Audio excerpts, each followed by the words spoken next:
Well said. All right, then. We'll go ahead and just welcome everybody to the Board Directors meeting, regular meeting for Indian Wells Valley Water District.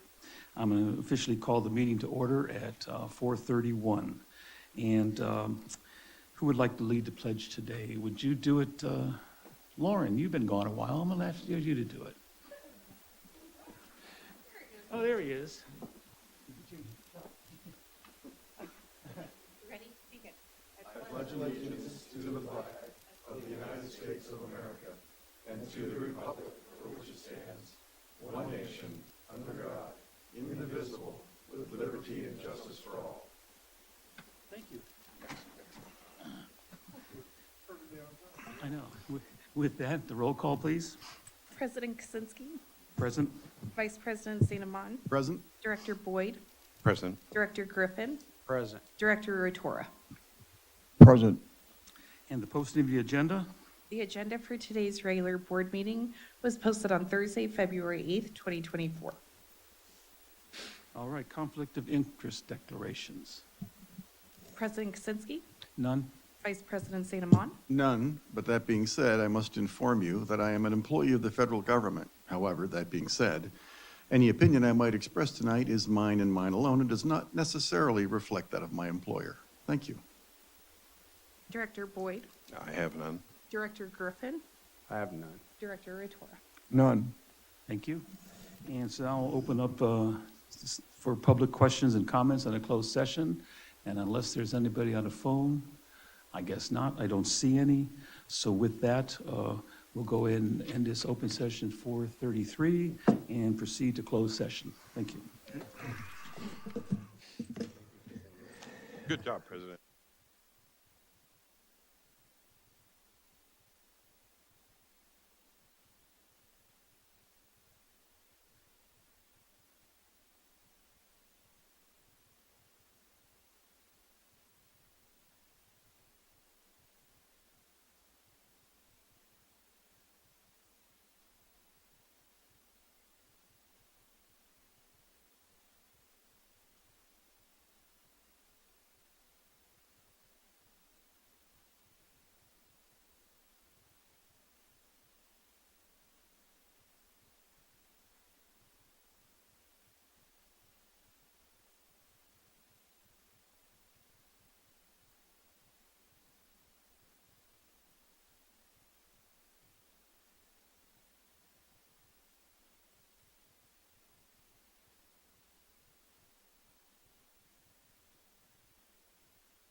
Can you hear me?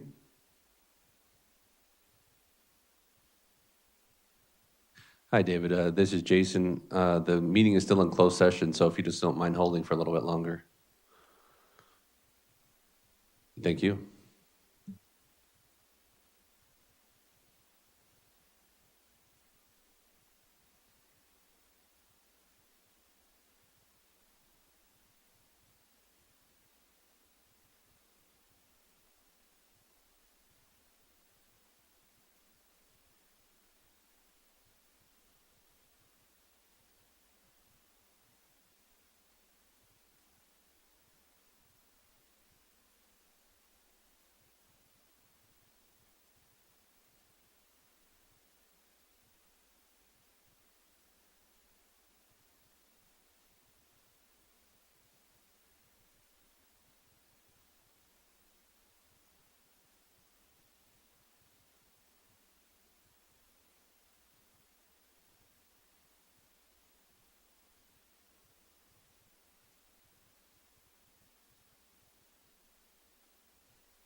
All right, if everyone's back, we'll go ahead and we'll reopen the open session at 6:07.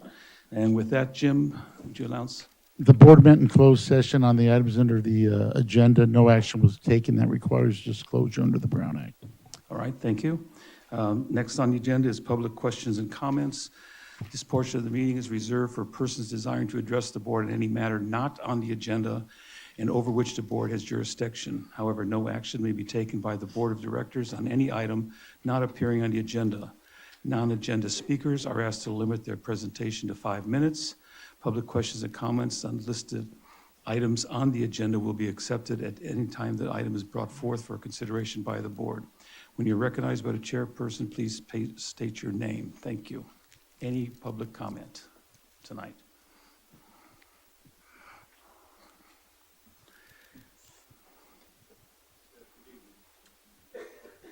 I don't hear that. Are you, there you Oh, go. it is on, okay, oh, very good. Okay, once again, Mike Neal. So I'll start off with a question. I posed this to Mr. Parker, and he gave me what I thought was gonna work, but it didn't work. And what I'm interested in is looking at the underground water scan data by Ramboll, which is supposed to be on a state website.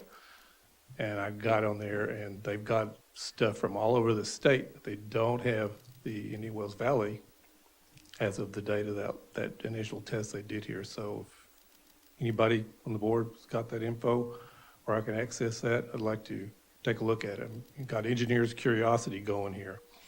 So that's that goes for it as far as questions. As far as comments, California is getting to be known as the great flight from the fees and flight from the taxes state. And as I mentioned before, we got the big problem come along with the 2 state bills that are going to try to force unreasonable levels of low water use on absolutely every living being, except probably the migrants coming into the state. They can usually do what they want, but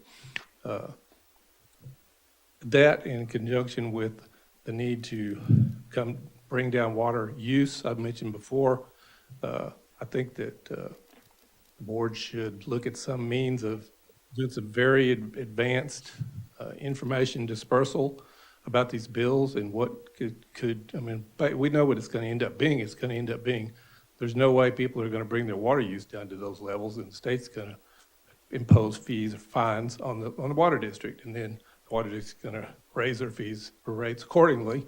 It's going to cost people more money. That's what always comes down to. You impose an unreasonable demand, and then you fine people for not being able to meet that.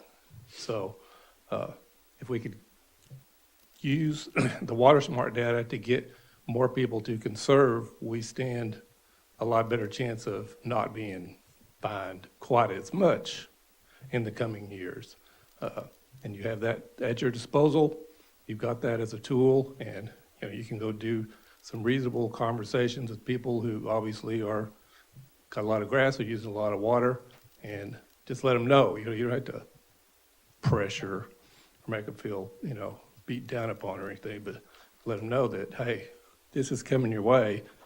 A lot higher rates probably for the fines and the fees from the state if we don't bring water use down, so it's in your best interest. And you know who to go talk to. All you got to do is look on your map. Thank you, Mike. Just to let you know, item F3, we'll be discussing the Assembly Bills 1668 and 606, and our staff has been doing some research into that, and there's some good information. May I make a comment? Yes, please. I would just say that anybody that's out there helping us support the notion of signing up for Water Smart would be a good thing. So, Mike, if you could help with your network to get people to sign in, that would be great, because well, I know in your case that's not possible, but if the folks that you interact with, you might help us, because we don't have as many people signing up as we would like, and the more help we have bringing people on, the more we'll be able to use that data to do exactly what you're asking. Thank you. All right, thank you. Anybody else from the public? Any calls? No calls? All right. We'll move on then, and we'll move on to the presentation by Clean Energy Capital, presentation by CC on service providing company capabilities. George, can you give us a preface on this before they start? Sure. At the Aqua Conference, me and Mallory met Clean Energy Capital and their president, David, and he's going to give us a presentation. The goal of the presentation is to outline their capabilities, to see if they would be useful to us. And in general, we'll be looking for the board to at least consider whether at some point in the future we would like to pay them to put together a pro forma model that analyzes the costs, particularly the costs to our customers, that would be incurred if the imported water pipeline project were to be completed. And if that then were done, we could consider using their services for other things. So if, I don't know if David is on the line and ready, but I think we're ready to go.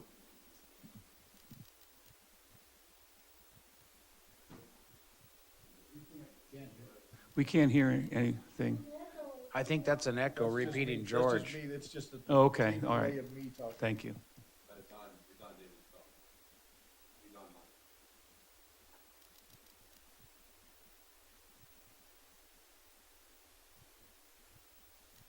Yes, it is.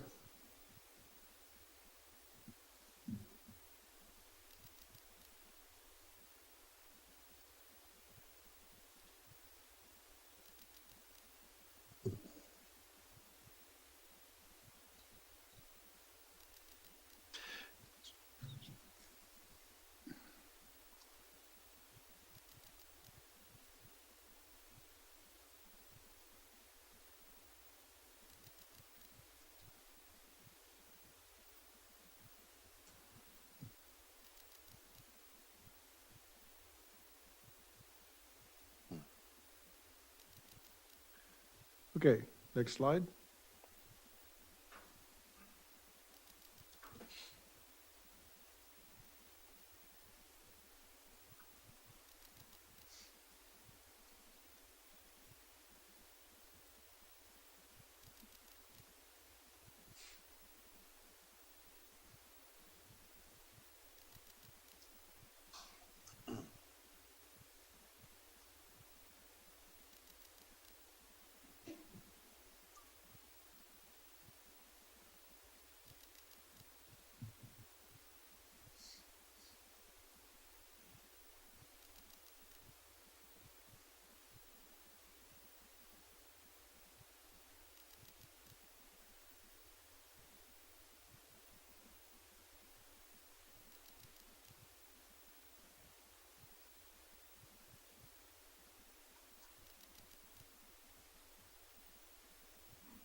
We're there. There's a delay on YouTube. Yeah, we're on the next page. We're there. It just takes a minute.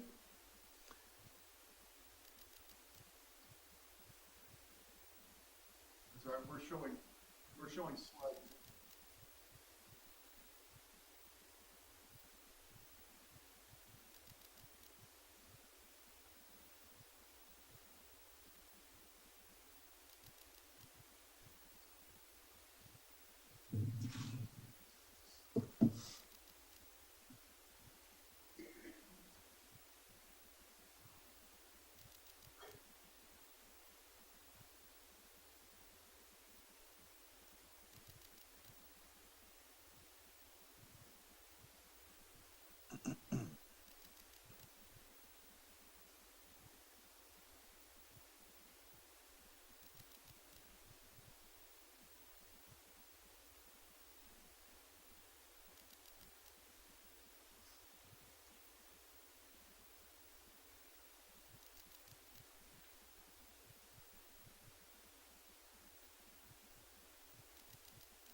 If you go to the next slide, please.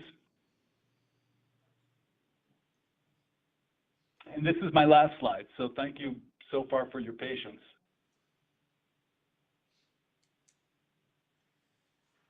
So we've been talking with district staff about helping the district narrowly, but also helping perhaps all the stakeholders in the imported pipeline project to establish an independent cost assessment. We would build a pro forma financial model for the imported pipeline project, drawing inputs from the Groundwater Authority's recent pipeline alignment study.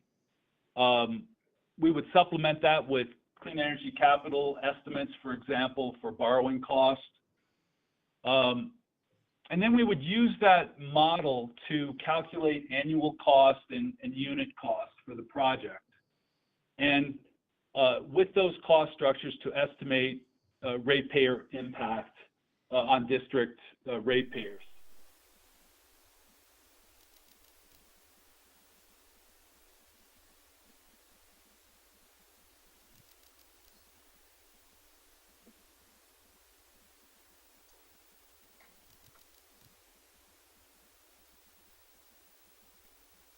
Our draft model with the team from the Groundwater Authority, their staff and their consultants. Give them a chance to review, comment, explain to them how we're thinking of things. And then we'd present results back to the district. And in this collaborative fashion, really make an attempt to pin down the cost and the cost impact on the district in a way that is consensus among the various organizations participating in this proposed project.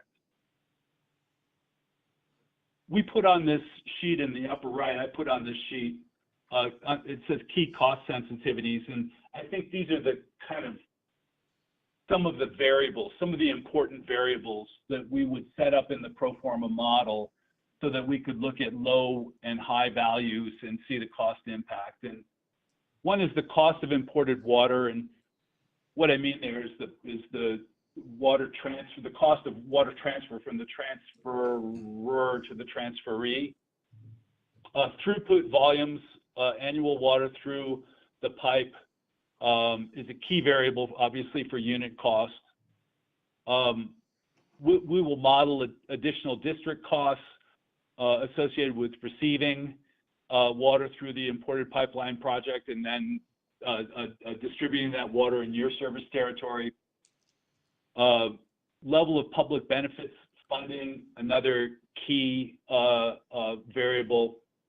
And then finally, the cost allocation structure among the Groundwater Authority, JPA members, and project beneficiaries. And so we think of this as a commercial element of the project that warrants careful modeling as well as the engineering work that's gone into the engineering alignment and the cost estimates. And we see this item one as the end result being really a cost study for the district that hopefully is also a consensus study between the district and the Groundwater Authority that would serve as a basis for decision making by the district. We put a second part in our scope of service, and we're working with George Kroll on this and on how this would actually come into effect.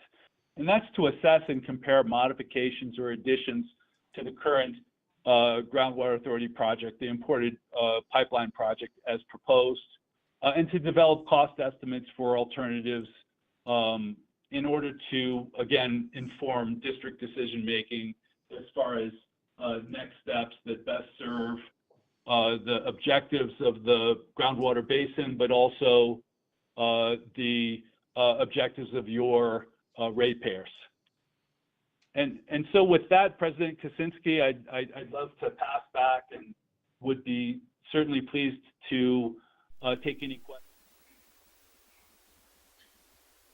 Thank you, David. Are there any questions from the board? Director Boyd? Good to hear your voice again. This is Mallory Boyd.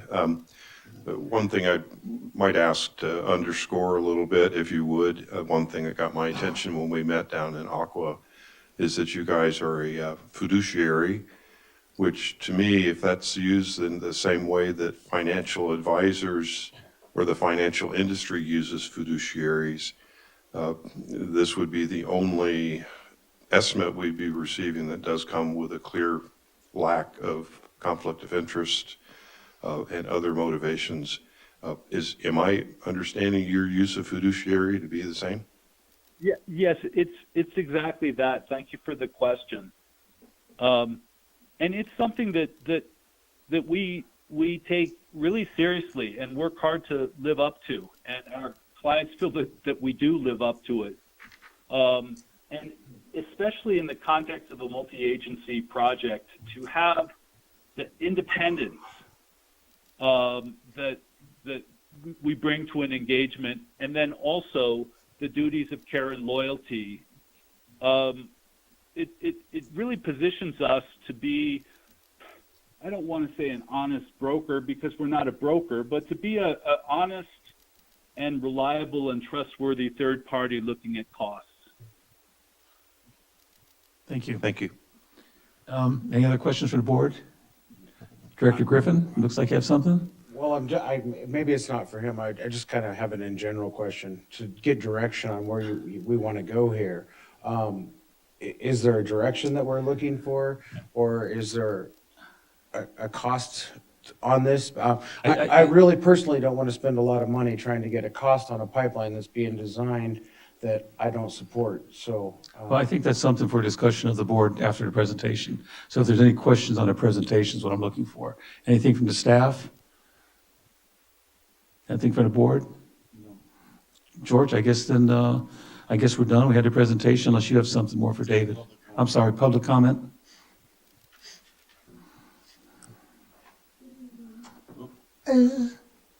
Judy Decker, I have a question for you, sir. Surely you are familiar that one of the players in the groundwater situation in this valley is the federal government. Have you dealt with fiduciary responsibilities of municipalities, other public agencies, and the federal government?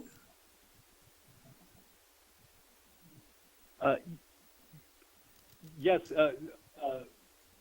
President Kaczynski, should I go ahead and answer that question? Yes, please do. Yes, thank you for the question. We work frequently on federal benefits programs, federal lending programs. Our client base has been the California municipalities that are applicants for grant funding, applicants for federal subsidized loan programs. We have not acted as an advisor to the federal government itself. Well, the issue here is that one of the water users and the largest landholder is, in fact, the federal government, both the BLM and the U.S. Navy. Yes, thank you. And we understand that context. And we've been doing this for some time, and with the federal, we understand that public benefits funding in the imported pipeline project, it's a game changer in terms of the economics. I can't predict whether public benefits funding from the Bureau will come through or not come through. That's the time will tell on that. But what we can do and would do is to run the pro forma financial model with multiple values. We could model 150 million of public benefits funding, and we could model 0 of public benefits funding, and we could do an intermediate number. And in that way, pin down and quantify the extent to which the project depends on that type of funding coming through. And that's how we would typically manage the uncertainty of a project that is vying with other projects for the federal public benefits funding. Thank you. I believe we have one more person coming up, and then we have a couple calls holding, David, so hang in there. So yes, Mike Neal. Considering the fact that the adjudication lawsuit is in process, it kind of seems to me that a study like this would result in duplication of effort, because I believe what was just talked about would necessarily be part of the adjudication lawsuit. You can correct me if I'm wrong about that. So, I mean, maybe this company might even, become one of the consultants in that lawsuit. I have no idea what directions those things are going. But I'd hate to see paying for a study, which, I mean, in one respect, it feels like a breath of fresh air to say, hey, I'm going to do an objective study instead of this prejudice study that the GA has always thrown at us from day one. And people ask, well, where do you get the numbers? And they just kind of like, well, we got it from about here. Here they are. And, it was an engineering debacle, really, when it gets right down to it. From day one, it was clearly, crafted to suit the agenda that was in place on day one when the GA was instituted. So it'd be nice to see an objective study that's not prejudiced, but hate to see one paid for that the basic results may have to be redone again inside of the lawsuit. Here again, just as an aside, this is the kind of thing the GA should have done over 4 years ago. But of course, they didn't want to do that because it was going to get them too much flack and too much question of the numbers that they wanted to throw out to the public and spew their propaganda out and try to get people to believe, which has worked very poorly for them. Thank you, Mike. I want to make a comment on that. Keep in mind that this is strictly a financial issue. It's entering nothing but a financial issue to look what, because this grew out of the fact that we want to know for future here and for our ratepayers what the bottom line cost is going to be to our ratepayers. This has nothing to do with reworking the numbers, who's involved with the adjudication at all. It's strictly financial. So keep that in mind. George, you have something to say on that before I move on to callers? No, go ahead, North Carolina. Okay. Do we have a caller on the line that has a question?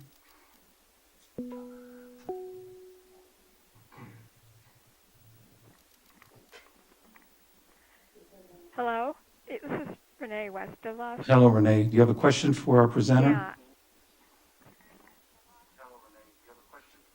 Yeah. Turn off your cell phone. Yes, I wanted to know what the timeline is to do this. I believe I can answer that. There is none yet. We're just looking at a presentation. It's still up for discussion from the board and the staff if and when we do this. And then I also wanted to know, is it a huge cost to the district? Because it sounds like it's a good idea to me. Again, we'll be discussing that further. We're just taking questions on the presentation itself now. Okay, thank you. Thank you. Any other callers? Okay, I see the board, Stan, Director Ratora. I was curious, do you have a ballpark idea regarding how long it would take to do such a study as you've shown here? Okay, I see this board, Stan, Director Ratora. Can't hear him. Do you have a ballpark idea regarding how long It's delayed. it would take such a study as you've David, did you hear that question? Yeah, I heard the question. Okay. Can you guys hear me? Yes. Let me just turn down the volume on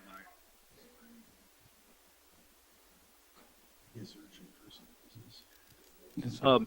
Yes, the study, we have the advantage of the pipeline alignment study has really much of the information. So our need, what really we're doing is pulling together the engineering cost estimates into a financial framework and pairing it up with financing costs. The work would take 4 to 6 weeks. if we were to add at the end of that a period of review with the groundwater authority, meaning share our work with them, make a presentation to their team, take comments back, evaluate those comments, maybe that would add another 4 to 6 weeks, depending on their response time frame. So putting that together, I think that is 8 to 12 months. I'm sorry, 8 to 12 weeks. Yeah. Okay. Okay, and I just wanted a ballpark. That was my concern. Is it going to be 4 months or 12 months, that kind of thing? So, okay, that answers it. I appreciate it. Thank you. Good. Yep. All right. I'll go ahead and let Judy go first, if you don't mind. Dr. Boyd. I wanted to clarify my comment about the federal government, because the federal government cannot participate in funding with the Groundwater Authority, of which they are an advisory member. They cannot participate in the funding like cities and water districts do. And so that would be a complication. Judy, just saying, I don't understand that. The GA has a request in for $150 million to the federal government. Is that not true? That's correct, right? Are you asking me? Yeah, I mean, my understanding, I don't know. I thought I heard you say was that the federal government can't help fund this project. I do not think they can help fund it in the same way, in the same speed with which the city and the county and the water district can.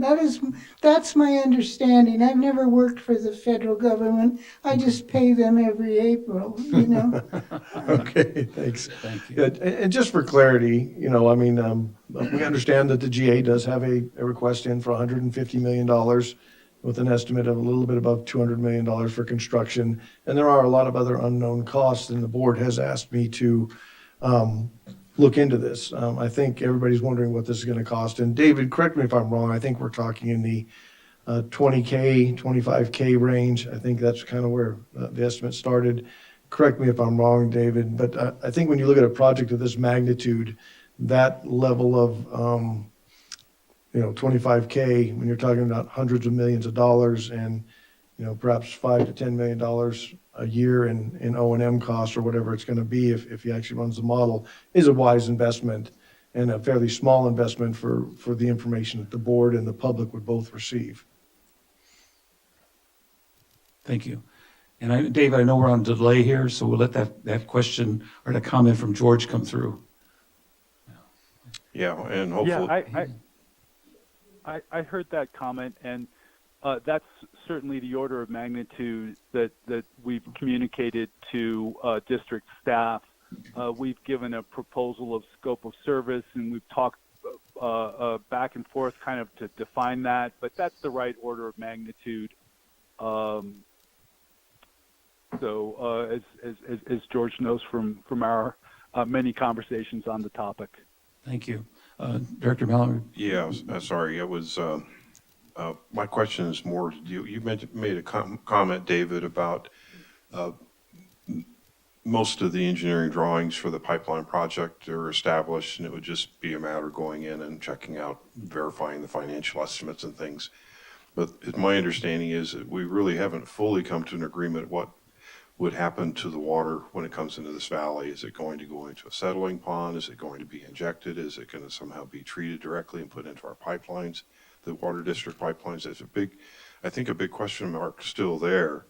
So given that, how do we introduce, what do we need to do to give you, if we decide to proceed with this, what would we need to do to provide you with all of the potential uncertain solution pieces that may also need to be estimated, which might influence our decision about which of those is a better way to go forward?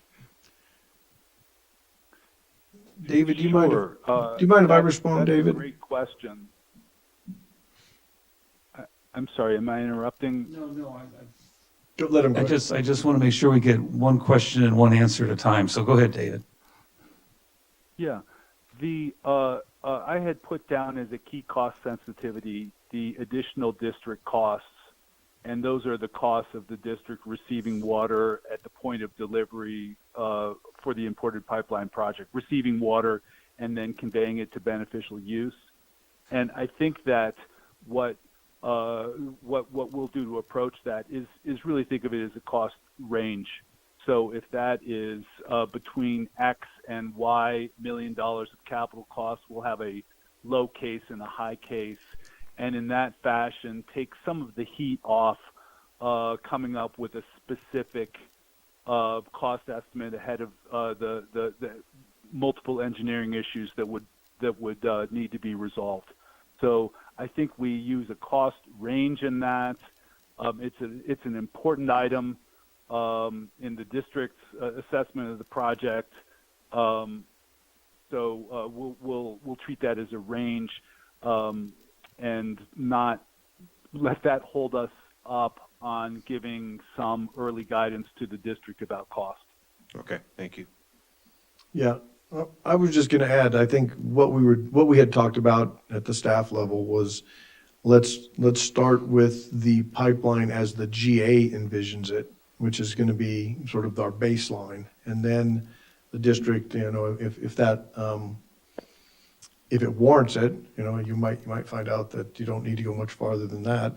But if it does warrant it, to say, well, now maybe we should look at some other option, whether that's some sort of injection or a different alternative, then the board can authorize further work to look at alternatives. I mean, I think the biggest question to ask right now, that we would like to see answered, is what is really going to cost our ratepayers, as the GA proposes it currently, and then you guys get to make more decisions from that point on, I believe. Okay, is that the only area of uncertainty we have as to what happens to the water once it gets here? Are there other? No, there's a lot of other things, what needs to be done to our system that we think might come in the future. I mean, there are other, what sort of treatment, we're not, I don't know that we've gotten far enough in the study of the different water quality and what the water quality is going to look like to be here to really nail down what treatment options might be needed, and treatment can be expensive, but we can certainly look at those as we move forward, when the right data is available. But right now, I think there's enough information out there to at least cost out what the basic pipeline delivered to us as designed by the GA would cost, to give you guys that starting basis point to make decisions. And so I think that's where we start. At least that's how we envision it. If the board has different directions, we are certainly willing to I'm consider. not trying to push a different direction. I'm just trying to understand if there's any additional information we would need to give David so that he could do this. It sounds like you've identified the areas that may not have an estimate of how much water treatment would be, but we understand there's going to be a water treatment element, and there's going to be a potential injection element, and there'd be a potential settling pond element, et cetera. Yeah. If we understand all those potential things, we don't need to know the cost, but we need to know that those are things that could introduce costs in the future. Yeah. And I think where we want to go here is, I think we're basically done, so we can let David go. Yeah, We've had the presentation. We're getting into a board discussion about even utilizing this system. So unless anybody has any particular questions for David, I would like to thank him for his time. And David, do you have any final words for us? Yes, I would welcome the opportunity to work with the district. I think this is a really important engagement. So thank you for hearing me out this evening. Thank you so much, David. Thank you. Thank you. Where I want to go from here is, since this was nothing but a presentation on the agenda, we can agendize this another time to have a further discussion about it if the board so desires, because I feel we're not quite ready to go forward with it yet, maybe even to next fiscal year before we do, but we have time to talk about it. So I'll leave that up to George and the staff of when you want to put on the agenda to have a discussion. So there's David expressed an interest in working alongside the GA. Perhaps that could also, someone could contact the GA and see if they'd be willing to participate. Already on the way? Yes. I've actually had discussions with the GA, and under a limited scope, such as studying the cost of the current pipeline as designed, they seem at least initially receptive to working with them. All right, And, good. I think that would be a good thing. So, I mean, I think my recommendation would be that we look at, the budget and see if and when. And so we probably at the next board meeting, if the board is okay with it, we'd bring a proposal of like when we do it. Yeah, that's what I'd like to do is just agendize it for next board meeting, with your estimated costs and maybe a little short outline of the specific things that maybe Director Boyd was talking about, the different alternatives we might ask them to look at, just something together so we can have a good discussion with the board and where to head. Perfect. So let's just plan for that. Everyone? Yes? Please?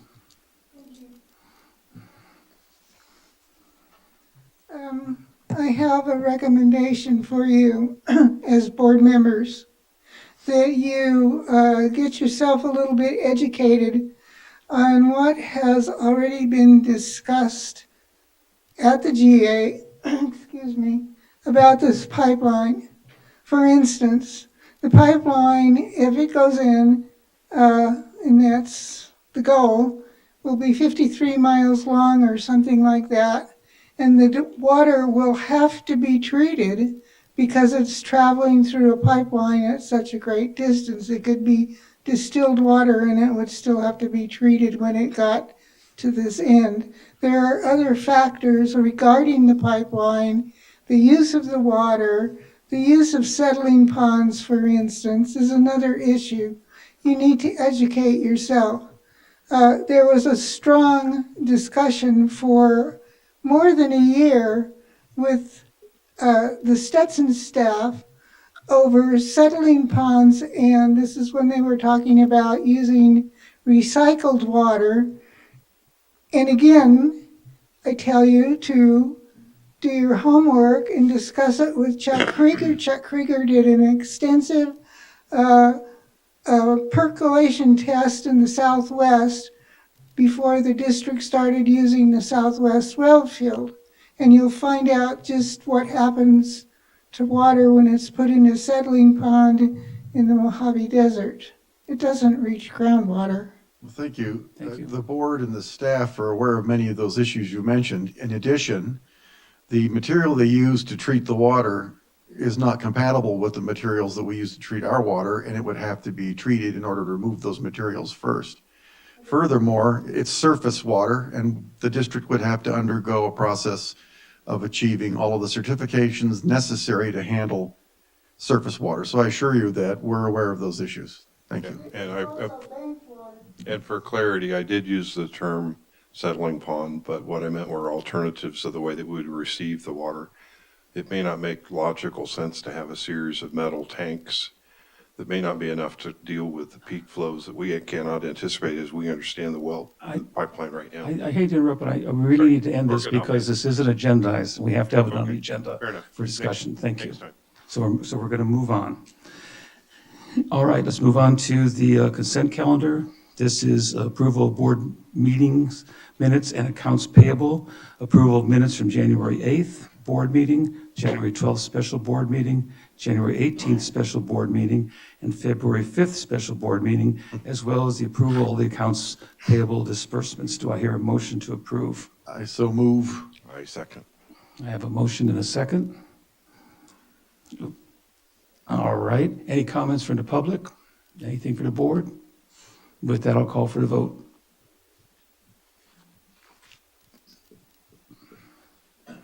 Thank you. All right, item B under 10B, Plant and Equipment Committee. This is a Northwest Transmission Pipeline Replacement Award of Contract. And I believe that Renee is ready to submit the proposals so we can look at it. And I just want to let you know that the committee recommends approval of it. Renee? Yeah, in your board packet, there is a memo that summarizes the bids that were received by the district on January 18th. We had 2 bid schedules, and the contractors had the option of bidding on either one or both bid schedules. Bid schedule 1 was removal of the existing pipe completely, except under the stoplight there at Jack's Ranch. And the other one, and then putting in your standard bell and spigot PVC. And bid schedule 2 was the fusible PVC. So we did get 5 contractors bidding on that. And the lowest bid came in from Nicholas Construction on bid schedule 1 for $5,698,350. There were some minor correctable irregularities in their bid. Those were corrected. And everything else was complete in their bid. Nicholas is a currently licensed contractor, can perform the work. They have done work for the district before, actually, not too long ago. And so the recommendation is awarding the contract to Nicholas Construction. Okay. Thank you, Renee. And with that, I'll open up to the board for any questions or comments. What's the start date? Is your mic on? Yes, it is. Okay. So the question was what the start date is. We don't have that yet. The anticipation is to have it complete by the end of the summer. The next step would be to go ahead and get the contract signed and everything, and then Jim would have to review it, and they can start the process of ordering materials and doing submittals, and we'll have a pre-construction meeting and such. So they could start almost immediately upon signing of the contract. Yes, they can start with logistics. ordering materials and doing submittals, yes. Their work for the district prior to this has been satisfactory? Yes, it was. It was up after the earthquakes up off Chavis in front of where the gateway tanks are. Okay. What is the current schedule for the bond issuance? That update's coming up, is it not, or you want to go ahead and give it now? Yeah, we should receive funding the first or second week of March. Okay, so there's no holdup relative to the construction? No. That's a good question. Is the end of summer gonna be, my concern is timeline. Well, Because the summer's, I we mean, want it as quick as possible. so is there because LDs in the contract or any liquidated? There will be, yes. I don't know what they're going to be right now. I would have to look that up. Because I would be in favor of that, putting a good deadline and then putting some good LDs to where it gave incentive because we need to get back online as quick as possible, so. Yeah, they were provided, we have a schedule laid out when we were starting this as far as, bidding and awarding and then and it was August as an end timeframe for that, but the sooner the better, obviously. Okay. Any other questions from the board? It might depend how quickly they can get the material, so. Director Boyd? There's probably an obvious answer to this, but it's not obvious to me. So is there any permissions we need to get granted by any county or other agency to start work and digging up our pipeline? Just Caltrans. Growth permit. Caltrans? Yeah, we already have the encroachment permit for that, and they'll be part of our pre-construction meeting. Okay, thank you. Thank you. I will mention one other thing. I was going to mention it later because an update on this project is still on the agenda, but there's really probably nothing more we'll be able to update. Part of the Caltrans permit is that we have our biologists go out and walk the entire section looking for, special species and plants and all that. So they're going to be doing that this Thursday. Okay. Will the contractor be responsible for assuring Caltrans required safety, or is that something that falls on us? Yes, no, it falls on Caltrans, on the contractor. Okay. One other thing to put some of Director Griffin's concerns to rest is we are doing the project in 2 phases. The first one being to I'm sorry. is well 17, so that we can at least utilize those wells one at a time maybe, but it's something. Okay. Thank you. I believe we have a caller with a question.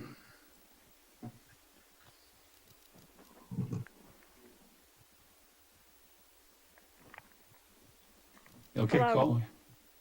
Hello, this is Renee Westerlusk. Yes, Renee. Okay, my question is the $5,698,350 contract amount, is that going only for the Northwest transmission line, or does it include any kind of other projects that were put in? Because there was talk of an augmentation or expansion of the Springer line. No, that would be a separate project, Renee, and that would be bid separately unless we do it in-house. Okay, okay, thank you. You're welcome. Thank you. Any other questions or comments from the public? I was was just going to add for Renee, I think she may have been confused. The bonding that we're pursuing may include multiple items, but the Yes. bidding is separate. Just a comment, this is Judy Decker again. When the pipeline was originally put in, as mitigation for the pipeline, the district scattered native seeds in the shoulder of the road there. And many of them have taken, there would be many more there, except Caltrans regularly scrapes off all of them. But you might consider doing some reseeding. Thank you. Thank you. Okay, any other comments? With that, I'm going to ask for the a vote on the board award the contract to Northwest Transmission for the mainline replacement, Northwest Transmission mainline replacement to Nichols Construction in the amount of $5,698,350. Do I hear a motion? I'll make the motion. Second. I have first and a second, no other comments, I'll ask for a vote.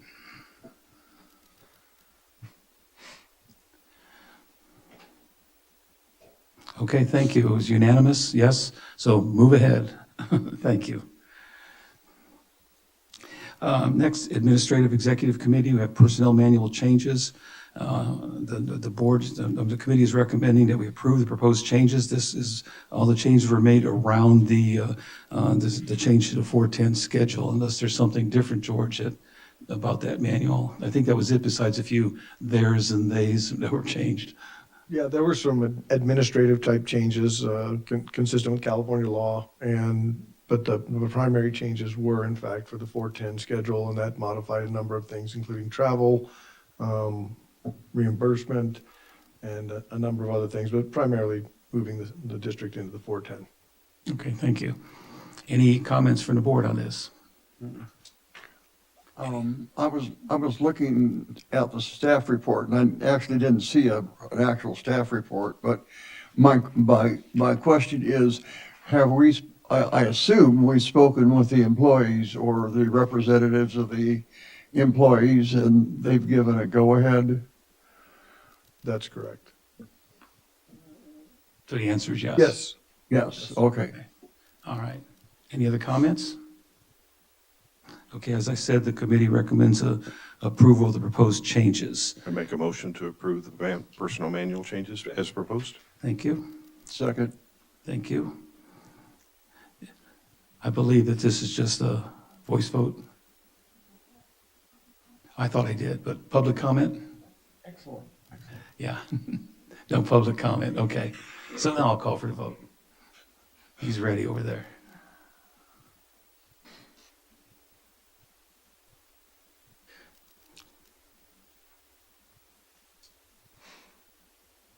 All right, that was unanimous. Thank you very much for approval. Excuse me. On to item D, Indian Wells Valley Groundwater Authority. Report and discuss anything regarding the January 10th meeting. And I would say anything that we know that's upcoming in the February 14th meeting. Chuck, do you have anything? Yeah, it was a relatively short meeting last month. The only thing there was two items on the agenda. They did they didn't really award a contract, but what was on there was to go out and solicit bids for potholing for the new pipeline. I objected to that. They said their cost was around $50,000. And I think there was around 20 potholes, and I said that was way low for an estimate. That they had traffic control and several other issues, so we'll see what those proposals come back. I do not see it on the agenda for this month that they received the proposals. But I felt that at this stage, a USA would be good for alignment. They could get a pretty good idea on where the layout was by just calling it an underground service ticket. So I did vote no on that. The only other thing on there was the update to the the plan. And so they were gonna start that, I believe, in February. Stetson said would be the first. They wanted any new information by the end of February. And then they just laid out their yearly update for the groundwater sustainability plan update. So what they are currently working on. On the agenda for this week, it's short again, is a connection to work. It's a resolution with AVEC, and it looks like it just requires a $75,000 retainer, if you will, I believe is what it I think it was, looks yeah. like. So that's really all that I've seen on the agenda. And then the closed session items, but as you know, I don't get to go to closed session only for a minute, and then we get kicked out, so. Question, Chuck, on the potholing, environmentally speaking, what kind of permits are required when you start digging holes out there in the desert? Well, my voice is gone, I'm sorry. Most of the potholes are on the shoulders and then into the road, so Okay. they'll have to get encroachment permits. Okay. There'll be saw cutting, there'll be slurry Okay. back, there'll be asphalt paving, there'll be traffic control. So I assume if I was bidding them, I would say each one will cost between $16,000 and $18,000 or around that estimate to come back and pave them. So I think 50,000 was a really low estimate, but we'll see where it comes in. And correct me if I'm wrong, when they were discussing the updates, I thought I heard a comment that DWR has basically said that, hey, we don't have time to look at all the details, the numbers and everything else. They're just checking off the boxes. And they also, as I understood it, the 5-year one, they said they're no longer holding that. You can update it anytime you want. In other words, revise it anytime you want. Rather than, it used to be yearly, every 5 years, any potential revisions. But as I understood what DWR said, and the thing that DWR sent out, that you can make a revision any year you want. Did I hear that correctly? I did not hear that. I will go back and look. Look at the the write-up from the DWR. I think you always could. I think you're required to do the update every 5 years. But if there were changed circumstances that occurred at year 2, 3, I don't think there was anything preventing GSA from preparing an amendment to that. That's what I thought. Okay, thank you. Just to be clear, they're not approving the contents of the specific contents, the replenishment numbers or anything along those lines. They're merely saying you've addressed these sections. And are you holding to your That is plan? correct. Right. They're saying the boxes were checked and the I's were dotted and the Okay. T's were crossed. So they're good. So it's not, we approved the plan and this is solid gold. It's you guys covered everything you needed to cover, so press on. Okay. Correct. Okay. Well, So now, I agree, but on the other hand, they did identify some areas that needed improvement. And so I would like to think that those areas that they said needed corrective action, they will at least look at whether or not corrective action has been applied to those areas. you mean in the initial plan when they approved it with the corrections that they recommended? Yes, sir. Correct. And Right. and in their report, they are saying that they are making some corrections and Yeah. stuff they're doing. Well, except what I saw is that they were looking at 7 corrective actions, although if you look at the DWR report, there were 7 classes of corrective actions and 19 specific corrective actions that needed to be done. So they really need to look at 19, not 7. Right. But are you going to open things up to the rest of the board now? or- Yeah. What I still want to push for is this shallow well mitigation. I want to see some kind of plan. The PAC went to extensive detail to give their suggestions, and I would like to see that brought to the board. Stetson did bring that kind of this is how we're going to do it, but I want to see something brought to the board so there's a formal plan in place so we can look at each one individually and say, did it meet this criteria? Did they do this? Did they do this? Yeah. Did they do this? So I want to stay on that because I think it's important, and I think there's a lot of information there that the PAC gave them, and I want to see that that's followed through on. And the PAC, I appreciate what the PAC did. I just don't want to see it accepted and filed. I want to see it used. Correct. Yeah. Any more from the board discussion, Stan? Yeah, I do agree with Chuck on that. It looked like they were trying to sort of gloss over it, with the devil's in the details, and we need those details. I noticed in the draft annual report that they're saying that the 30% pipeline design is supposed to be complete at the end of this month, and it is supposed to include some additional cost data. So I hope our staff has uh, going to be looking at that 30% report completion. And another thing I noted from past meetings is there was a schedule 2 or 3 months ago that identified what chapters in the GSP update would be updated in what months. And it turns out that the end of this month is supposed to be the release date for I think, chapter 1 of the update, which is just the introduction, but it'll still be interesting to see what they've done. So I'm hoping that the staff is going to be looking at both that 30% design. And by the way, as far as I'm concerned, if we decide to go and have the cost information done in accordance with what we were talking about earlier, that we probably need to use the 30% report, and depending upon what the time is, maybe the 60% report will be out by then. So that was all I had. Thank you. Thank you, Stan. Al? It's just an observation. I'm glad to hear, and glad you brought this up, President Kaczynski, that the DWR requirement to update the GSP is every 5 years. And I know there's a lot of pressure right now to get insights into what we've generated recently as part of that next GSP update. But knowing that we could update it again next year if we can't get it to them in time. Yeah. There's still an opportunity for us to influence without having to wait till the next 5-year cycle. Right. That's important. It's encouraging, yes. Yeah. It is encouraging. Yes. Thank you. Okay, any comments from the public? Okay. Y'all done there, I'm Chuck? good. Okay, you can rest your voice for a while now. Come Wednesday. Yeah. Hopefully my voice is better. I'll be in the audience, I'll keep you awake. All right, comprehensive adjudication, I believe that's Jim, you have anything to report? Yeah, just one thing, and that is that there's going to be a hearing on March 22nd in front of Judge Claster. The primary purpose of that will be to see if the judge will set a hearing date, a trial date on the Phase 1 trial. I know that different parties have different thoughts about what the Phase 1 trial should entail. Motions are going to be filed by the end of next week. So at that time, everybody can see what everybody's proposing to have that done. But right now, we're just kind of waiting for that March 22nd date to get before the judge. Thank you. Any questions, comments? Anything from the public?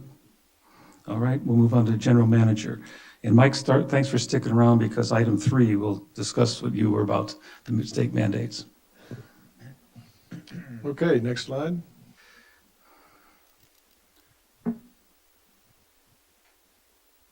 Okay, Yours didn't update. mine is not moving. There you go. Okay, so for whatever reason, my iPad's not working. So based on our workshop, I'm trying to put a little bit different format together and working with the staff. So water produced for last month, 113,590 gallons, consumed 93,401.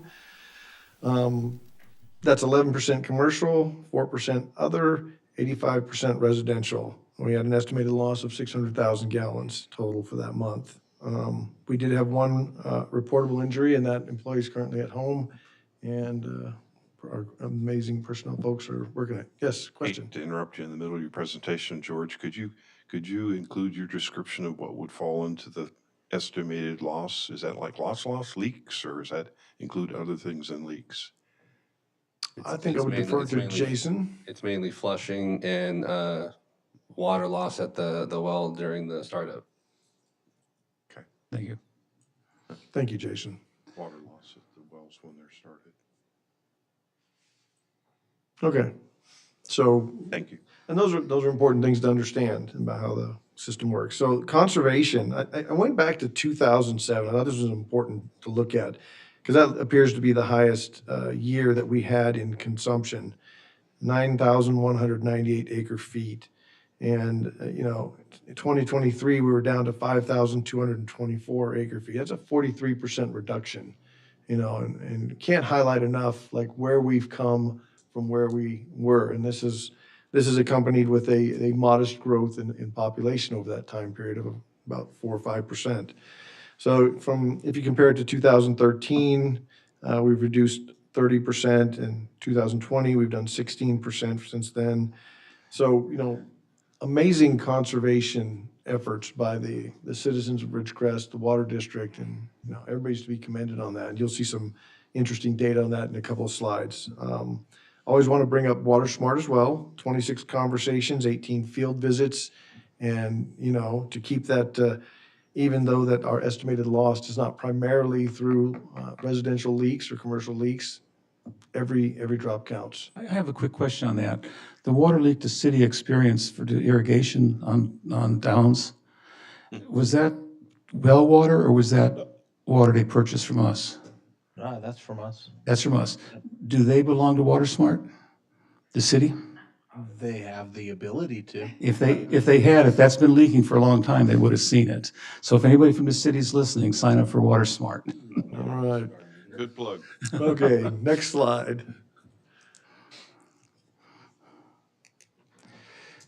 Oh, okay, now my iPad's updating. Local population data. So I've heard a lot of things that the board said, so this is just sort of a trivial thing. So I thought it was interesting when you look at growth rates and we talk about, and this is important as we talk about, the pipeline and how much water we're gonna need in the future. When you actually look at this, from 1990, the population to just now has, I should correct, it says decreased, but it actually marginally increased. So we're almost at a zero growth rate. So what you see is between 1990 and about 2000, we saw a dramatic decrease in population here. And that was probably directly tied to what I believe was a BRAC condition out at the base. And so this really emphasizes our synergistic relationship with the Naval Air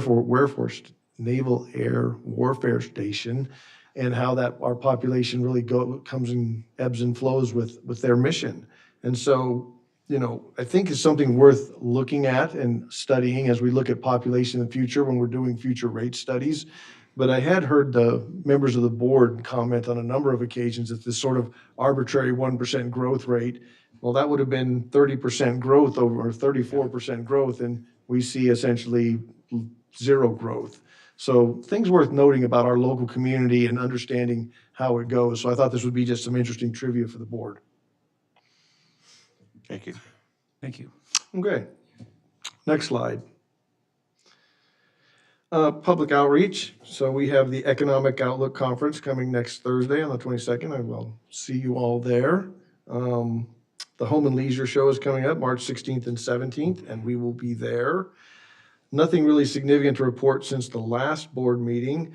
And I thought I would give some of these stats on our social media stuff. We have, almost 2,000 subscribers to an email and we get a really high 48.6% of the people open our emails. I think the people that run this stuff for us said normally these type of things, you only get 10 or 20% of people that actually look at them. So the people that are subscribed to our emails and get this information are actually opening it and reading it at a pretty high rate compared to other stuff. So that's very commendable. You see these Facebook and Twitter, the impressions, the likes, the engagements, the shares. So we have a fairly good social media presence, and particularly for a small community, and people care about what's going on. So even if we don't get everybody showing up at these meetings, there are people out there and they're listening and reading and watching our stuff. That's good to know. George, Economic Outlook Conference, are you going to use a couple of slides you just showed us? I think those are pretty interesting about the population as well as the conservation over the years. Yes, I was working on that slideshow today, and they have very, very similar, if not exactly the same. Thank you. Okay, next slide. There's my things. Oh, it's freezing up. Oh, there it goes. Okay, so this one's going to be tough to read on the small screen, so you might want to zoom in. But what I did is I've got two slides here. I've got Bakersfield as the first one here. And so if you zoom in and you look, and you'll see what's relevant. The three bar graphs to the right generally don't change much. What's important is the one on the left. And the bottom blue box is really how much you use, which is your residential total. It could be that 42 gallons per day, or or it could be the 55 gallons. You can plug it into the spreadsheet. And then there's a smaller box at the top, which is how much your water loss is. And then there's excluded. The light blue box at the top is how much is excluded. Now, what you have to, the line you're trying to comply with is this dotted line across the middle. And you see, this is for Bakersfield. And then what's interesting is if you look at Bakersfield, their target is 141, and that arrow that goes to 195 is where they are today as of the year I did their data, and I did their data for 2021. So when you read at the top, you see that the supplier might have to reduce water use by 28%, and that's Bakersfield. I wanted to use an example that was close to home and part of our county. And then I wanted to move to if there's no questions on this one, I'll move to what we look like in the same analysis. So let's go to, now we're in the Indian Wells Valley. Now you notice the good news is here, just like before, the bottom blue box is our combined water use. And I actually, and this one I used 42 gallons a day again. And you look at it, but we're still, even under that stringent requirement, we are below the dotted line of 160, and it says the supplier might have to reduce water use by 0%. And so this is where I get this notion that we're doing pretty good in conservation, in the city, and everybody needs to be commended. So it's not just me sort of making up numbers. I'm going to this is a part of the state website, and then you can drop down any water district in the state and see where they're at. And there are some that are far worse than Bakersfield, but there are very few that are as good as we are in this analysis. George, the only numbers because this automatically takes the census numbers. You put into 42 gallons, so that's worst case scenario, right? Yep. And then the population is in the upper right-hand corner. It uses 34,870. So I used a different year that had a lower population for us in this particular analysis. typically it's filled in already from the census. Yeah, I tried to go in. There's another tab that you can go into the data, but they won't let you change the data. So I'd like to see, I think we're adjusting that number. And obviously we use the lowest population and, because that's going to give us the most conservative estimate of what we might have to reduce. And we're using the most conservative, the 42 gallons per day, because we feel like those give us our worst case scenario. And so there are some other interesting aspects about that we'll talk about here in another slide if we don't have further questions. Tell me the 50% residential outdoor use and the landscape area is 67%. I think you should explain where that comes from. Okay, so if you read that, there's that little question mark next to those two. Right, and so when you click on the little question mark when you're on the website, it says if you have a lush green lawn that's being watered, twice a day, you're at that LEF number, that 50% number goes up to about 80%. But if you're fairly austere and you have relatively water tolerant plants, it goes down as low as like 20 or 30%. So I use 50% as probably what I thought was a pretty conservative estimate for here, based on what I see. And then the landscape area, that's what we get from the Skyview folks. And that tells you about how much of your, when they fly over your city and over your district, they tell you how much your water is currently being irrigated and is growing green stuff, plants, trees, whatever, and how much is not irrigated. And our percentage of not irrigated is very high compared to most. And as we've talked about previously, it's the highest the people in that WaterView company have seen of any district. So once again, an indication that we're doing a fantastic job. When the state looks at water usage and with an eye towards finding people who are out of line, do they average your usage over the year, or are they doing it on a month-by-month basis? I do believe it's over the year because they have such seasonal variations. It would be tough to. All right. So that's the good news is that as it stands right now, if these numbers are right, then the district is not in danger of being fined. That's some of the best news I've heard all year. There may be more good news to follow. Unless the state changes stuff, knock on wood. Yeah, well, and it might be an opportunity for you, President Kaczynski, as you had read some stuff in Aqua about this particular rule being challenged. Did you want to take a moment to I'm glad comment you on brought that? that up. And this is with Aqua, and thanks for reminding me. This is a recent report by the Legislative Analyst Office. They find that the State Water Resources Control Board proposed regulations on making conservation California way of life go beyond what legislative requirements or the Department of Water Resources recommends. So I'm not going to read the whole article, but basically it just says that legislators say that it would ease suppliers' administration burden potentially, but specific findings are impacts to individual water suppliers will vary significantly. Proposed regulations are overly complicated and lack clarity. Achieving the water use objective is likely to be challenging and costly. Framework could create disproportional impacts on lower income Californians. Water savings due to conservation framework are likely to be modest. It's unclear how any water savings would be used. It's also unclear if the framework's benefits will outweigh the costs. So I'm just telling you that the LAO has analyzed this, and so we may be hearing more about it. Thank you. Okay. Any further questions on that slide? Next slide, please. Oh, okay. We're going to move on, let Ty. I will tell you that I've done some further analysis. Maybe I lost a slide in the deck or something, but what I looked at is I used that number to calculate how much more water would we use per unit of population growth. So you can take that 42 gallons per day and sort of get, okay, they give you the number that you're allowed per person. So what I ended up doing is I said, well, what if the population grew 10,000 in Ridgecrest over a lengthy period of time? How much more water could we use? Because this is important for the imported pipeline project. And as it turns out, even if we had a population growth of 10,000 people and the state moved the standard from the 55 or the 42 gallons and raised it up to 55 gallons, we would still use less than 2,000 acre feet more, or we would be allowed to use less than 2,000 acre feet more. And that would be if everybody was using at the maximum they were allowed.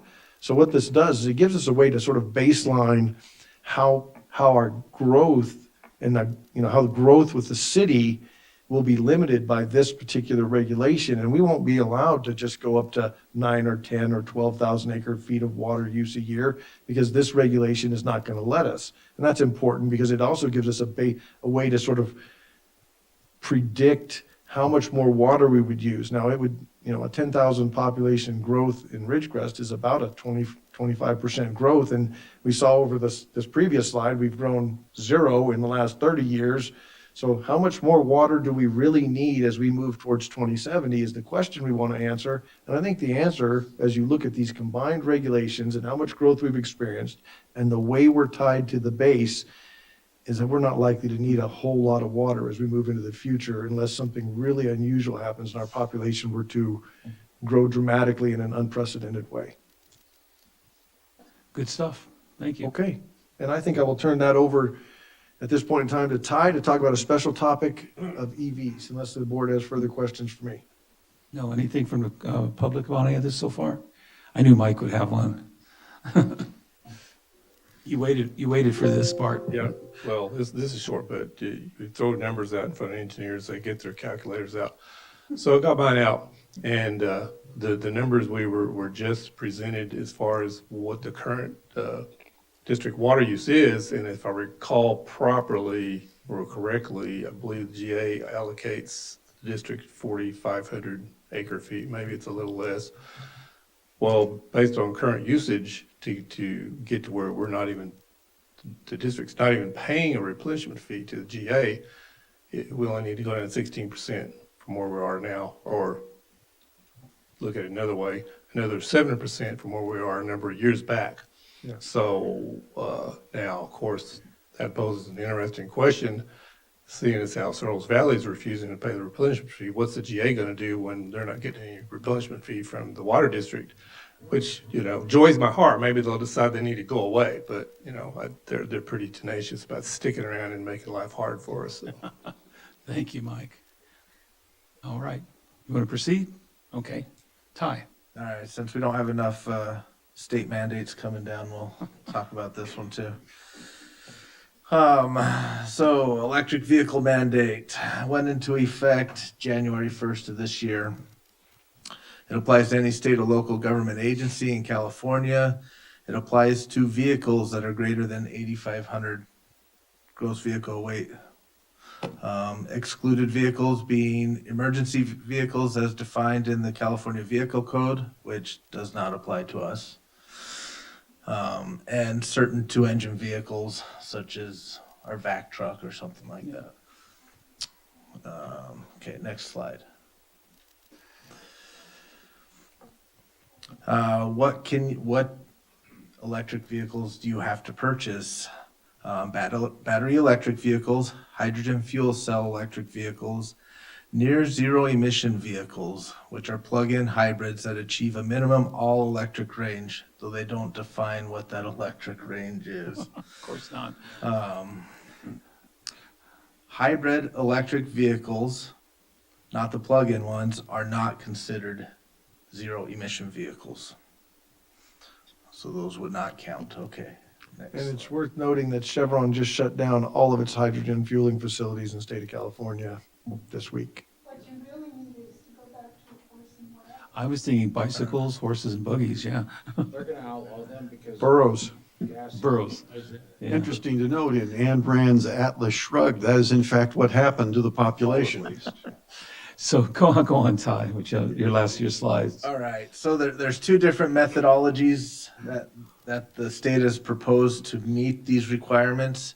The first is the zero emissions vehicle purchase schedule, which states from 24 to 26, 50% of all your new vehicle purchases have to be electric vehicles. And then, yes. That's once again for anything 8,500 pounds or Right. larger. Starting January 1st, 2027, all new purchases must be zero emission vehicles. Next slide. Well, we had good news and now we have bad news. Quick question.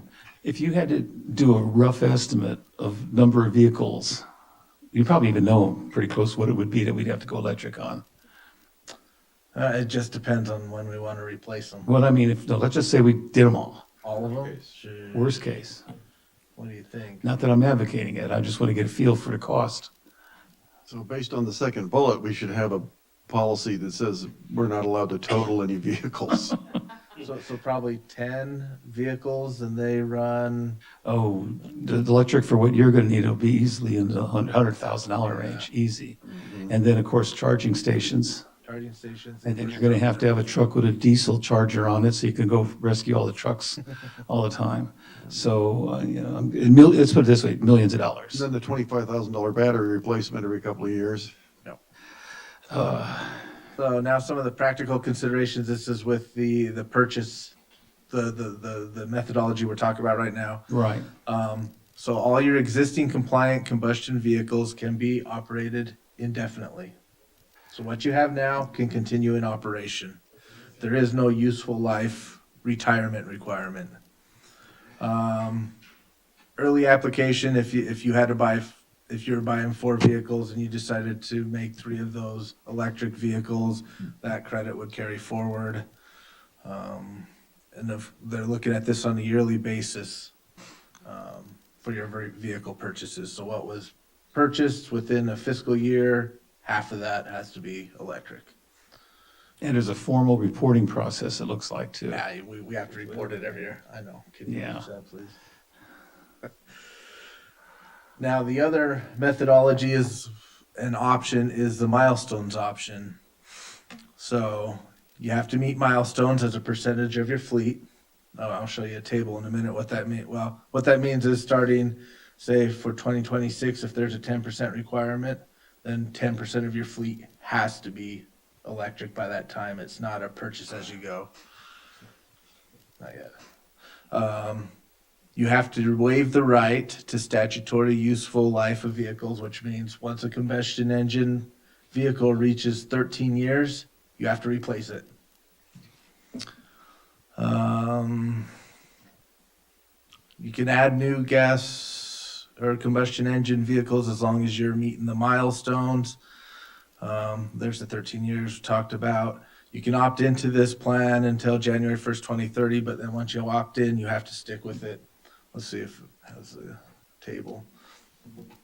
So this is the schedule for the milestones option. You see Group 1, 10% by 2025, 25% has to be battery electric vehicles by 2028, 50% by 2031, so on. So you don't have that option as you go, half your fleet has to be. It's once you hit that year, 10% of your fleet better be electric.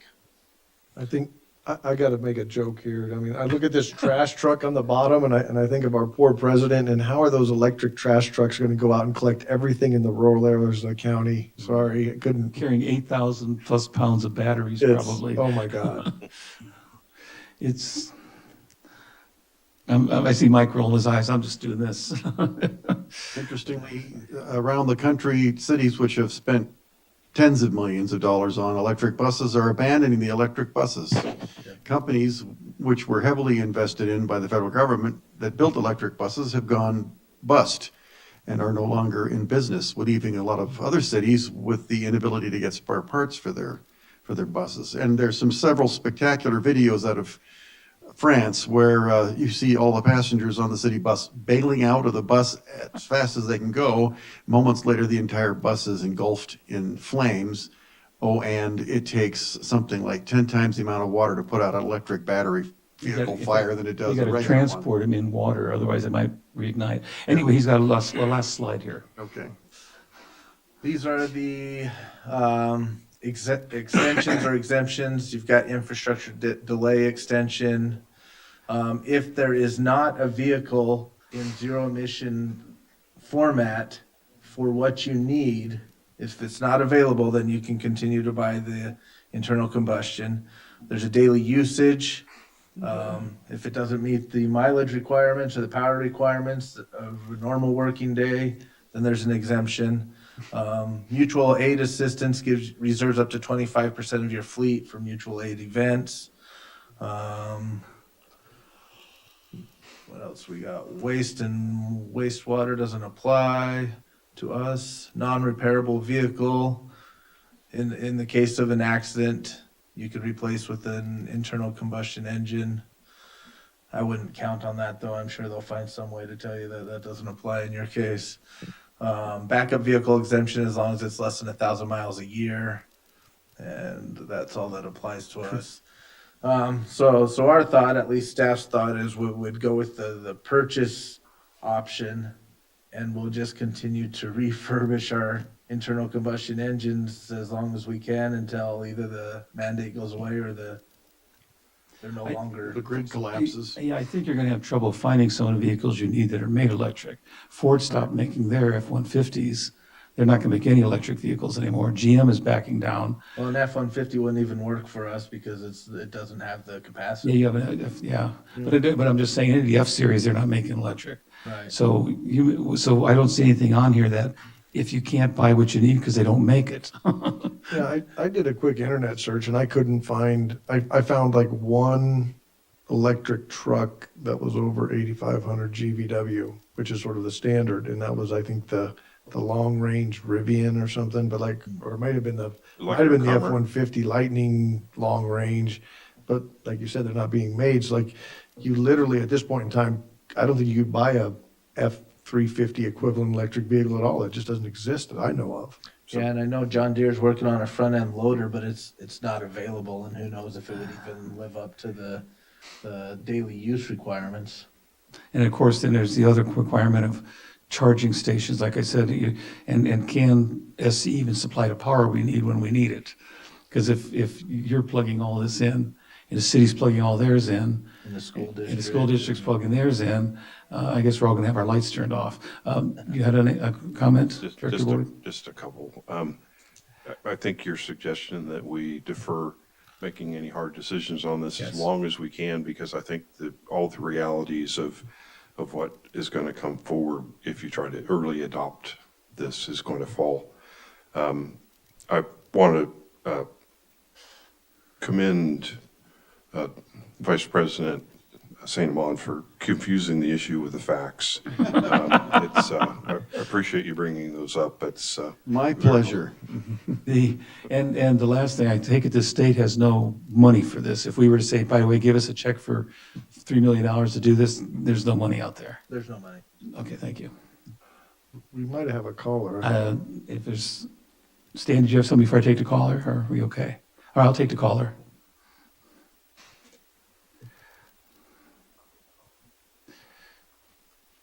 All right. Hi, this is Renee West of Lusk. I just have a question on Mr. Staheli's report. Go ahead. As far as like affording all this, I don't really understand the vision from the state, how they expect every water district or every municipality to afford these vehicles. You mentioned a mutual aid event. Is that a grant program? No, that's like when we had an earthquake, we had other agencies that came to our, came and helped us with any repairs we had. Oh, okay. Yeah. But there's no program, because they can't expect little water districts and other small municipalities. Why not? Well, it's funny you should mention that. I don't have the article, but in Aqua, there is a riot in Sacramento with people who are lobbying against this particular mandate. So it's as unpopular statewide as the 52 gallons per day per person is.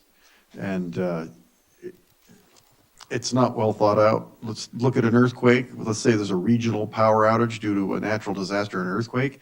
How are they going to operate the vehicles that are necessary to, it's a false demand signal intended to drive the electric vehicle market. And I think if Ron's reports are correct, and I believe them to be because I've seen the same things, the electric vehicle market is about to collapse. Better vote smartly in the fall.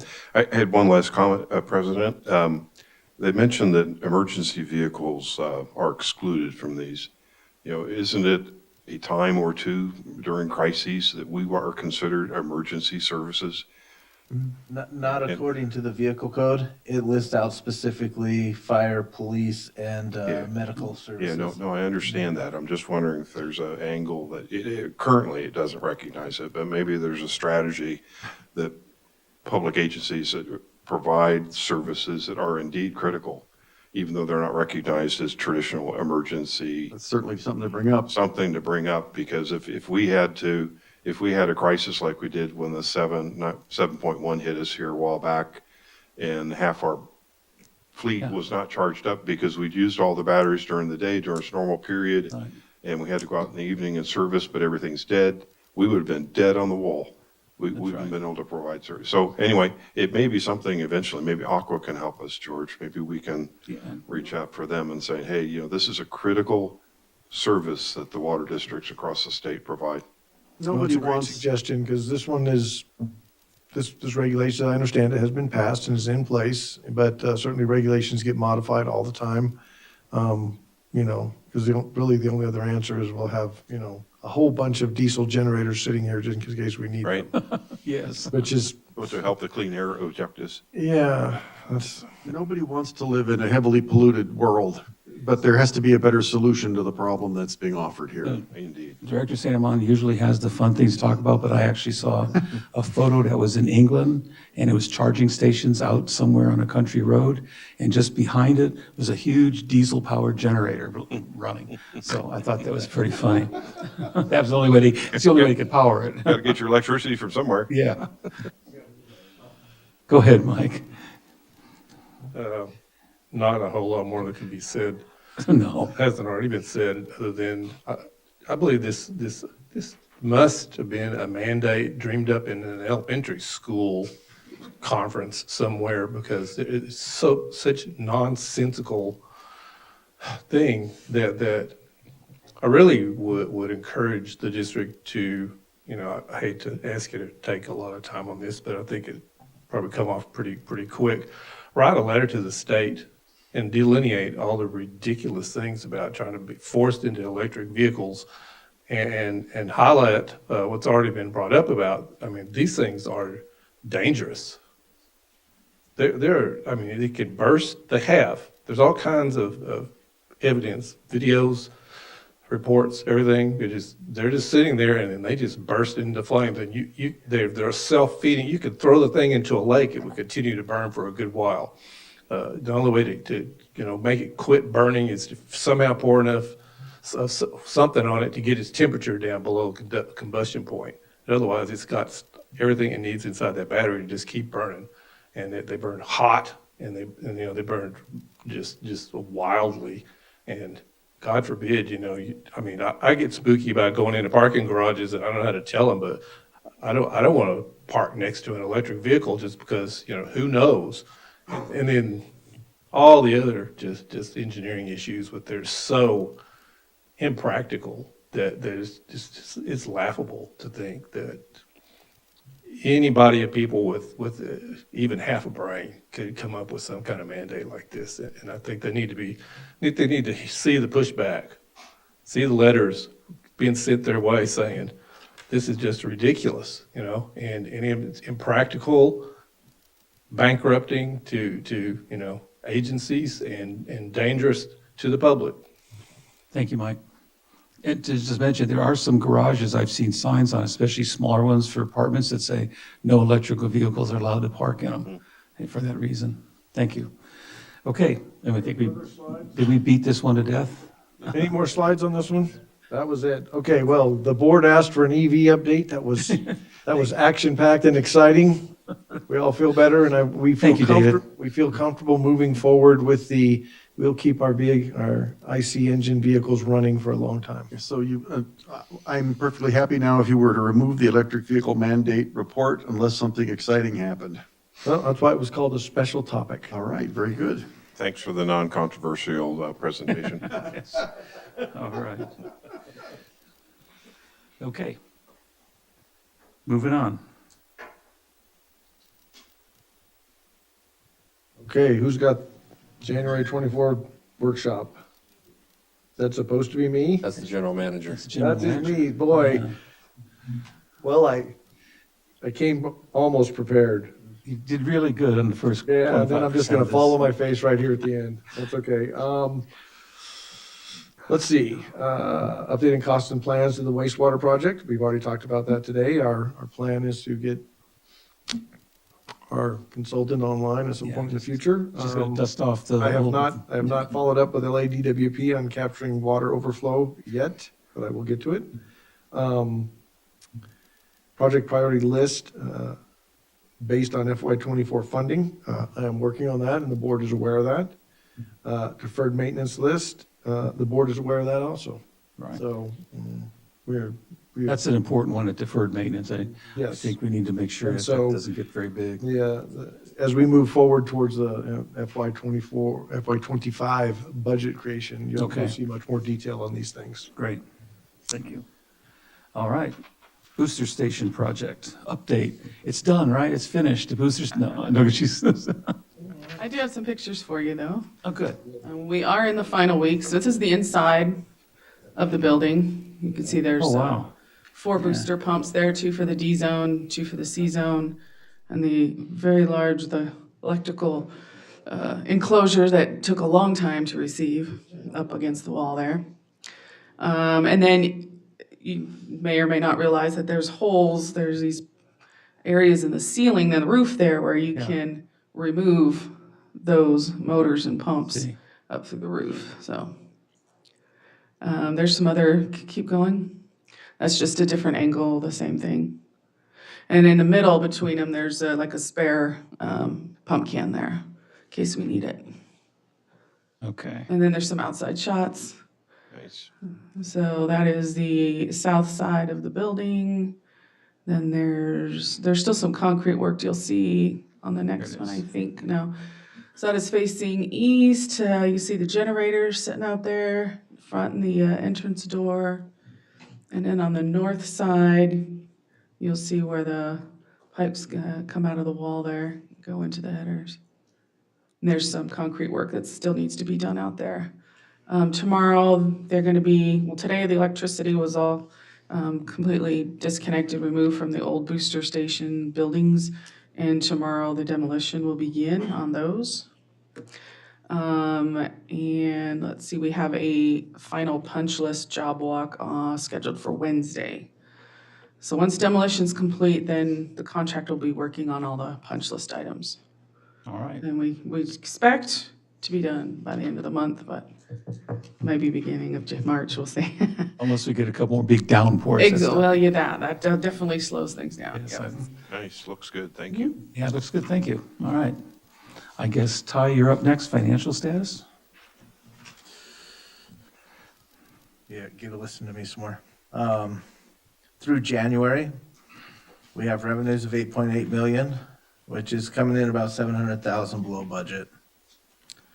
Expenditures of 9.76 million, which is about 628,000 below budget. So we're about 58,000 off where we anticipated being. You can see we do have lower GSA fees because less pumping, less consumption, as well as lower water sales as well, less consumption. I think we were down about 8% on consumption in January compared to the year before. So we're keeping an eye on that. Capital expenditures to date, 1.2,648,000 in debt service principal, and to date, we have paid 13.6 million to the GA between the pumping fee and the replenishment fee. Thank you. Any questions, comments? Move on to conservation. Oh, there is a couple Oh, there graphs you in go. there. Oh, the new slides are coming up. Yeah. All right. Still needs some work. I've kind of just looking at budget for 2020 versus 2024, and you can see between special projects, I think the GA fee and just general inflation, we've seen budget increases across the board. That's good stuff. Thanks. And then this is just our budget to actual. All right. Thank you. That's okay. I like it. A few simple slides. Good work.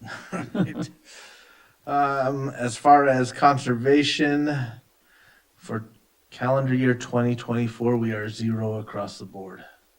Oh, okay. How about that? But I know. for calendar year 2023, we had a total of 64 water waste reports received, 64 contacts made, 24 warnings issued, and 7 penalties issued. We're starting out good. Thank you. All right. The Northwest Transmission Pipeline. I don't have anything more to say. Yeah, I about that. think we discussed that when we Yeah, approved the. we'll just keep it on though for. Just keep us updates updated. next month, yeah. Thank you.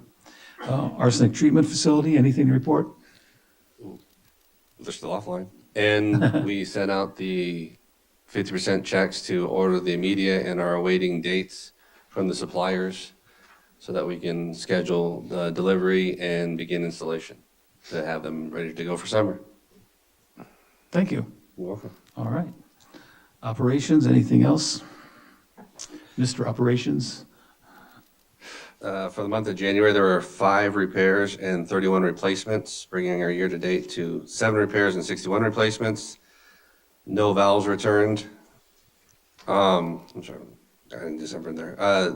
3 no-des, saving 15,780 gallons, bringing our grand total to 9,265,764 gallons saved to date.